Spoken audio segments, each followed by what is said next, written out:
এই নিশিরাইতে তোমার কাছে আইতে মন যে আমার উতাল পাতাল করে প্রাণ বন্ধুয়া, মন যে আমার উতাল পাতাল করে। এই নিশিরাইতে তোমার কাছে আইতে মন যে আমার উতাল পাতাল করে প্রাণ বন্ধুয়া। আসসালামু আলাইকুম, পবিত্র জুম্মা মুবারক। সবাই কেমন আছেন? আশা করি অনেক ভালো আছেন।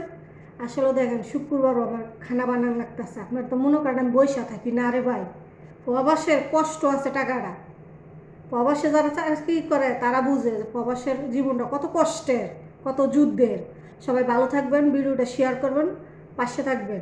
আসলে এই দেখছেন কি বানাইছি, এই যে আরও এখানে আছে বানিয়ে বানিয়ে রাখছি। এখন মুরগি মাংস পাকাবো, সাদা ভাত, সালাদ, প্রচুর কাম শুক্রবার হইলে। একটু বসা থাকি না। সবাই ভালো থাকবেন।